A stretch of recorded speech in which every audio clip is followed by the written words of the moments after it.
if humans are so smart, why are we so stupid?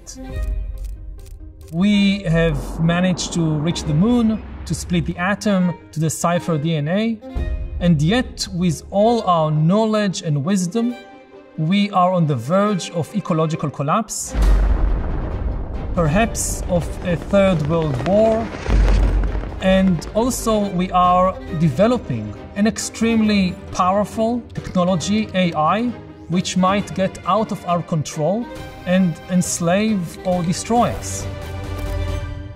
Before we think about it in terms of risk or threat or opportunity, just think what it would mean if we increasingly live our lives cocooned inside the cultural artifacts coming from an artificial intelligence. There is so much hype around AI, especially in the market. If you want to sell something to people today, you call it AI. Not every automatic machine is an AI.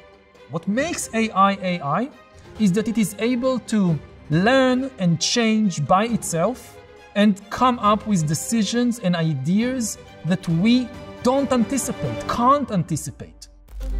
The acronym AI, it's more accurate to think about it as an acronym for alien intelligence. With every passing year, AI is becoming less and less artificial and more alien in the sense that we can't predict what kind of new stories and ideas and strategies it will come up with. And it thinks, it behaves in a fundamentally alien way. This is AI, and this is not just theory, it's also we are seeing it all around us. I'm Yuval Noah Harari. I'm a professor of history at the Hebrew University of Jerusalem and the author of Nexus, a history of information networks from the Stone Age to AI.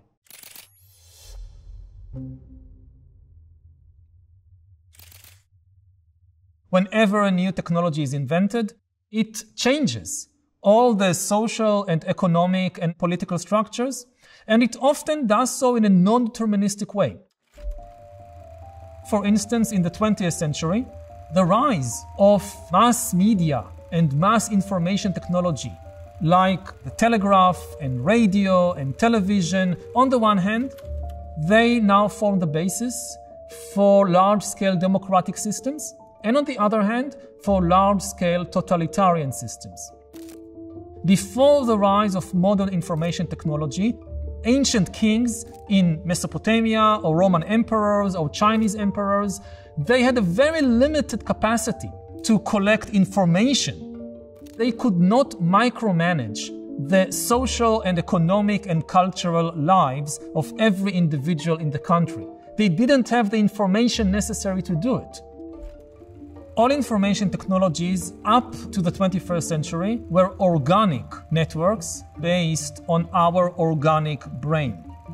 We run by cycles. Sometimes it's day, sometimes it's night. There is winter and summer. There is growth and decay. There are times for activity, and then there are times for sleep and for rest. Think about Wall Street. Wall Street also obeyed, until today, this organic logic. The market is open only Mondays to Fridays, and then the weekend is off. And this is how organic beings function. Even bankers and investors and financiers, as long as they are humans and not algorithms, there is always time off, and there is always private time.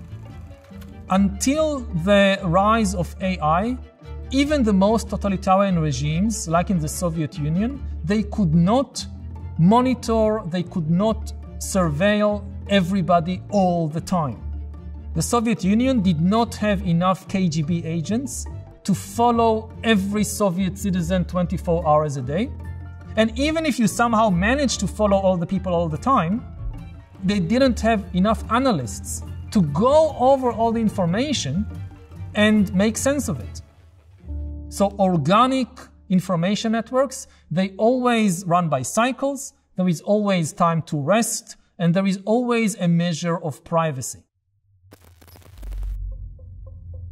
But we now see the rise of a new type of information network, which is inorganic, which is based on AI.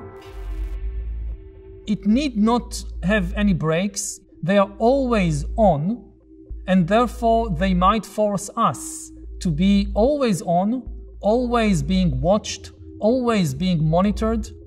And this is destructive for organic animals like ourselves. If you force an organic being to be on all the time, it eventually collapses and dies. And we see it happening all around us with a 24 hours news cycle that never rests. The markets never rest. Politics never rest.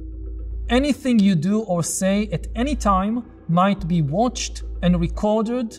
It can meet you down the line 10 or 20 years in the future.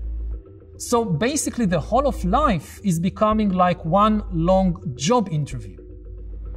Now, all this is made possible by the fact that AI is the first technology in history that can take decisions by itself.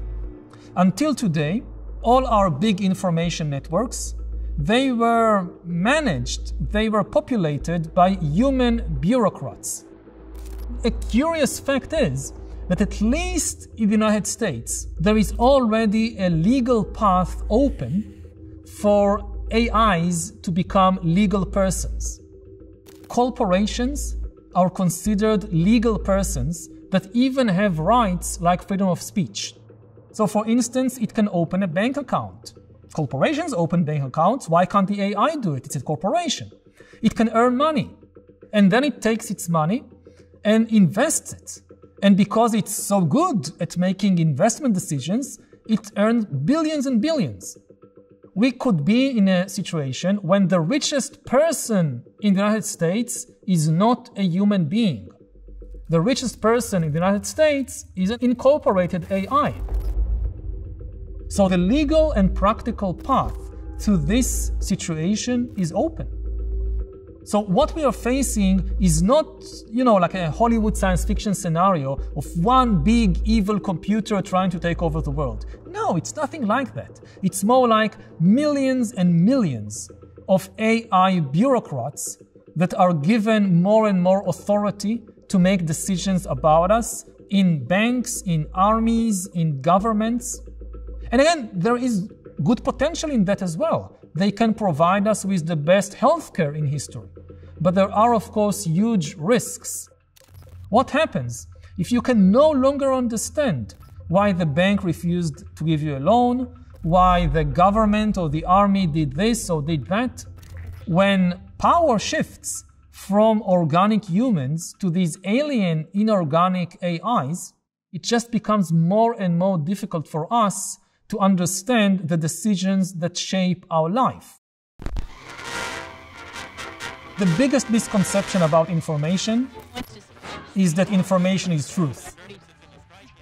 Most information is not truth. The truth is a very rare and costly and expensive type of information. Let's think about images and portraits.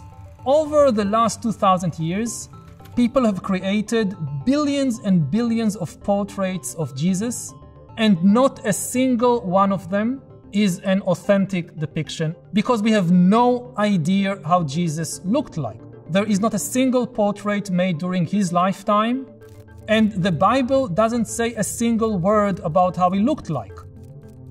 It's very easy to create fictional information because you don't need to research anything. You don't need evidence. You just come up with something and draw it.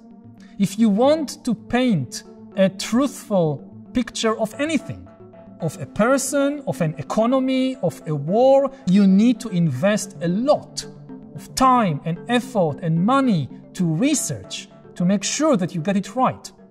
If we just flood the world with information and expect the truth to float up, it will not, it will sink. So to deal with the era of AI, it should be clear that we cannot anticipate how this technology will develop over the next few decades. What we need is living institutions staffed by the best human talent and with access to the best technology and will be able to identify and react to dangers and threats as they arise. So I'm not talking about rigid regulation in advance.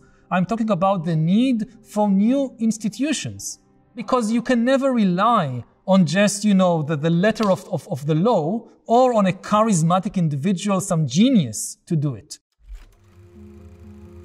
In history, humans again and again encounter these problems, and it always goes back to the same solution: institutions. The Conference of the United Nations on International Organization is now convened. Good institutions, they are characterized by having strong self-correcting mechanisms. A self-correcting mechanism is a mechanism that allows an entity to identify and correct its own mistakes.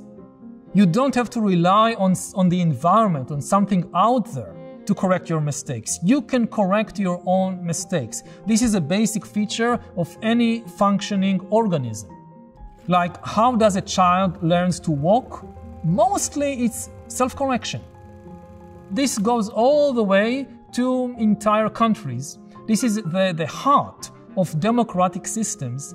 What are elections? Elections are a self-correcting mechanism. You give power to a certain party or individual. Let's try your policies. After some time, if you think you made a mistake, this was the wrong policy, this was the wrong party, there are another round of elections, let's try something else this time. The whole meaning of a democracy is that you have large numbers of people conversing about the issues of the day. And it is no coincidence that the democratic conversation is breaking down all over the world, because the algorithms are hijacking it. We have the most sophisticated information technology in history, and we are losing the ability to talk with each other, to hold a reasoned conversation. In order to protect the conversation between people, we need to ban bots from the conversation. We need to ban fake humans. AIs should be welcome to talk with us only if they identify as AIs. And as individuals, my best recommendation is to go on an information diet, the same way that people go on food diets. Information is the food of the mind. More information isn't always good for you. It's actually good to, from time to time, take time for information fasts. When we don't put anything more in, we just digest and detoxify. And similarly, we should watch the quality of the information we feed our mind. If we feed our mind with all this junk information full of greed and hate and fear, we will have sick minds.